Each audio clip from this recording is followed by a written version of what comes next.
Welcome to another episode of the Headlight Restoration Pro, where you'll be learning how to turn headlights like these into something more like this. Beautiful, gorgeous, better than the day they rolled off the lot.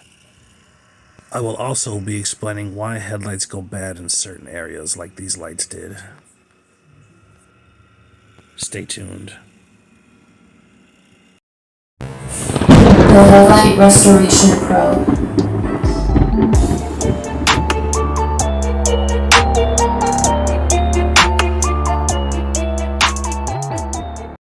Let's get down to business. As you notice in this light, it is degraded and oxidized in certain areas. The damage is more prominent in certain areas. The clear coat has failed. It is all the way eaten down into the headlight surface. In certain areas, this area here and this area here primarily. Why is that? If you notice, I'm filming from the top, so this is the top of the light. Let me show you something here. This is a Cadillac DTS, and a lot of these Cadillacs are prone to go bad. Why? Because they have this headlight structure here. Not only is it flat here and at a steep angle here, which pretty much gives the whole light what I call forward facing, okay, a forward facing ability. Which means that it's facing the sun. Most surfaces of this light, especially here on the top, are facing the sun no matter which way it's parked, what time of day, or how you're parked, or where you're at. It's always hitting these parts of the light. Tens, if not 100 times more than other lights. This is a Subaru Outback. Now take a look at these lights. These are very forward facing. Now the sun is usually overhead about 80% of the day. The other 20% it's out, it's rising or it's setting. Now any part of those days, it's usually hitting one part of this light. This light is very forward facing, which means it's pretty much all facing the sun, no matter what time of day it is. No matter which way you're parked, you know, the sun is hitting here, the sun is hitting here during the midday. When it's overhead 80% of that day, it's hitting all this part here. When it's going down, it's hitting here. It just depends on where you park, but nevertheless, it's hitting this light a hell of a lot more than most lights. Let's take a look at another one here. This is a Nissan Altima. I see all this area here. The whole light is pretty much facing the sun 90% of the day, which most lights don't. Now let's take a look at some lights here. Check this out. What do you notice about this light? It's almost designed not to go bad. It is not exposed or forward facing at all. A zero forward facing ability. Now, if you were designing a vehicle to not need headlight restoration, it would look something like this. You see how they're recessed back in there? You see how they're always covered? This gets very minimum. And this is another one, a Camaro. Two vehicles that I have never done a headlight restoration on. And when you do as many as I have, you start noticing things like this. What cars do I never touch, or what cars do I always touch? If they made all vehicles with recessed lights and hoods over the lights like this, I would be out of business. All right, back to business. So that was just a little information on why certain vehicles are more prone to go bad. There's many other reasons. If you check my video on why do headlights go bad, there's plenty of reasons, but the number one reason is the sun. Okay, the sun and oxidation. It's the number one reason. The UV breaks down, the UV rays break down the coating over time, and it's just something you can't avoid with anything. Oxidation affects everything in the world. It even affects people. It's why we get old. It's why we die. It has a lot to do with a lot of things on this world. Why things go bad and why things deteriorate. Why things get old and messed up. So anyways, there's no way around it. Per se, there's no way around it. As you see, those certain vehicles will probably never need headlight restoration or headlight replacement by way of oxidation or sun damage per se. But as you see, I'm removing and I'm treating this whole light as if the whole light is bad, even though the bottom here is not so bad. It's because you want things to be uniform as much as possible. Now, there are some times where I work with existing clear coat, but warning, this is a very advanced method. Okay, you really have to know what clear coat is going to be good still, is going to last as long as the clear coat you're putting on there. You're going to have to know how to adhere it. I don't have a video on that yet, but hopefully in the future. I just done one recently on a newer 2017 Toyota Tundra where it only had a top 3 inches were bad. The existing clear coat on the bottom is really good clear coat, and I kind of blended it in, and just hit the top, and it came out beautiful, came out perfect, and it was the best method to go with. I warn against using this method though, even if you're experienced. If you're not experienced in doing it, and you're not practicing doing it, I would not do it on somebody's vehicle for the first time or first couple times until you kind of get how to blend it in and how to remove the damage and blend in the new seal and make the clear coat adhere properly. So anyways, let's get back to this. So I am removing the whole thing on this light. Just because on the side, if you saw at the beginning that there's a lot messed up on the side as well. That kind of has to do with forward facing as well. This light is got about the top maybe 5 inches is exposed to forward facing issues. It's facing the sun, it's facing upward pretty much, it's facing up. And on the side is at an angle, so that's facing up too. So you gotta know that, how to realize if your car is prone to going bad, or if a car, if your car or a customer's car, somebody's car that you're working on is prone to go bad, so you can let them know you have a vehicle that is prone to go bad and why it's prone to go bad. I had to go through all this, offering warranties and doing different things like that, and kind of gauge what is going on. I had to learn and educate myself and research about these things. Not all headlights are created equal, and that goes for many different ways. And one of the top ways is what is prone to go bad and what is prone not to go bad. And this light is a prone to go bad. You can do, say, this light here, and you can do another light, let's say from a Honda Pilot, right? And this light, even if you did them both at the same time and you did them, the same exact way, flawless, this light is going to go bad before that light, probably by months, if not a year. It's just a whole different standard. This light is going to get pummeled and beat up by the sun a lot more. So you got to know these things when doing headlight restoration. But when in doubt, always, if you mess up a headlight, if you get dust or orange peel in a headlight, if you're not sure what's going on, when in doubt, work the steps. You go through the whole program, you go through the whole system, you take it down, from A to B, from disc 500 to the end, and seal it. You never want to try to blend it because things get weird, and then you're going to be taking it down again and taking it down again, and you don't want to do that. And they're going to be like, what the fuck is this guy doing out there? It's been out there 3 hours messing with my headlights. But you just want to, blending and doing those things is not recommended. You have to be really, really experienced to do that. It's best to take it down and have everything uniformed, and like a shell when you're done. Everything is uniformed and, nice. And also, these lights here are extremely soft. Extremely soft. It doesn't need much, roughing up. And as you see here, I'm getting a little extra tape there.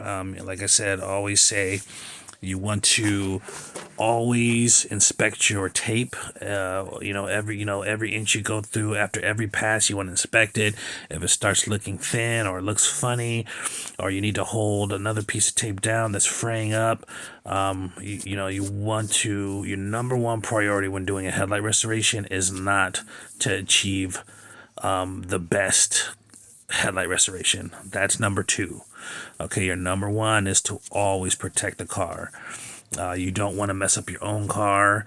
You don't want to mess up a customer's car even more so, because imagine if you don't know how to I do repairs, I do paint chip fix, I do scratch removal, I do, all that stuff, clay bar, I do all these things. I do all these extreme detailing things, and I do all these extreme restoration things, scratch removals, this and that. I've scratched somebody's car before. I've chipped somebody's car before around the headlights, but I can fix it. If you don't know how to fix it and they can't come out and be like, I'm satisfied with that, guess what you got to do? You got to pay for it. When you take it to a body shop or you call someone like me, they're going to rake you over the coals. They're gonna, you're gonna have scratch, you're gonna have paint missing on their stuff, and they're gonna be like, okay, well, we can touch it up and this and that, but it's gonna be $200. It's gonna be $250. So pretty much what they were supposed to pay you, you're gonna be paying someone else, and you're gonna be paying a lot more on top of it. So always protect the headlights. Some people are like, oh my God, why is you using so much tape? I like the taping method instead of tinting everything off. Tinting everything off is, to me, a little bit of overkill if you have directional tips. If you don't have directional tips, it makes perfect sense. And tinting everything off, like with plastic or something like that, it's a little overkill, but guess what? Overkill is king. Overkill means that the chances of you messing up something is a lot less. But I go down about, literally I say minimum of 3 inches, but most of the times I do about 5 inches all the way around the light. Why? Because I have a directional tip at 7 inches away from the light. The meguiars directional tip is going to spray a fan about 2 to 3 inches. So when I'm spraying the light, I'm not worried about it. And when I'm spraying, just the edge of the light, I'm overshooting it. I'm maybe like aiming an inch over the light. So I'm only getting about a half an inch overspray in each direction. But per my precaution and customer vehicle safety or any vehicle safety, I overshoot my tape, and it's peace of mind. I mean, the tape is what, $7 a roll. I probably get them for about $4 because I buy cases. I buy crates of them, literally, that they come in maybe 6 stacks of 8 inside of a case. I'm spending like $200 on tape at a time. $100, $150 a tape at a time. So it's cheaper for me. But either way it goes, if it's 25 cents of tape that you use, it's a peace of mind that can save you from having to spend $250 to get it fixed. And the thing is with me is, even though I know how to do it, I don't want to do it because I'm going to have to spend $250 of labor just to fix a scratch that's like an inch, a couple scratches that are an inch because I didn't tape off properly. And I'm going to have to spend that much labor to do it. So it's like, I don't want to do that. I just want to, finish my job, do the best job I can, and be on my way. So with that being said, safety first, and always tape off the customer. I don't care if it's your granny's car. I don't care if it's a Maserati owner who's paying you, $1,500. I don't care what the situation is. Always tape your stuff off. Always protect the vehicle first. Then second, make the best headlight restoration possible that you can. Don't try to be out of there. Some guy's mentality is like, I just want to get there and I want to make $150 in 10 minutes. You don't want to be that guy. That guy's, that's clown shit. That's oafish thinking. It's just, it's child's play. And if I heard somebody say that while I was, in earshot and they were doing my work, or if they worked for me in the future or something like that, they wouldn't be working for me, or I probably wouldn't be hiring them to do work on my vehicle, because I don't want to hear nobody say, I just want to get it done as fast as possible, and I want to, I want to make look, I made $150 for 10 minutes, but you're, in your mind, you know you're delivering an inferior product, and it's almost scamish if you're not doing it to a high enough standard of what it should be and what you know you can do. That's just my opinion. I do the utmost maximal thing that I can do. Level, give everybody. I don't care if it's a an old Geostorm, that's worth $1,000 that I'm working on because somebody just wants to see or wants to be able to drive Uber, what I'm saying, or deliver, deliver food, and they have to, have a certain standard of headlights during their inspection, and they drive a Geostorm, and I come out and do their stuff. I'm gonna treat it just like the person that has a Ferrari, or the person that has a $90,000 911 Porsche. I'm saying, I'm gonna treat them the same. As far as their headlights, I'm going to give them both the best possible headlight restoration that I can provide. That's my ethics. That's just how I think life should be, and I think more people should be that way in business and life and relationships and just everything that they do. Okay, so at the risk of sounding like Dr. Phil, I'm going to go ahead and stop. But yeah, this was a little bit older video here, so I have my older blower there. Newer one is much better. I do recommend the newer one. Either one will do it. This one's a little bit cheaper. This one lasted me a little over 2 years, and I just beat the dog hell out of it. You see it on my newer videos on my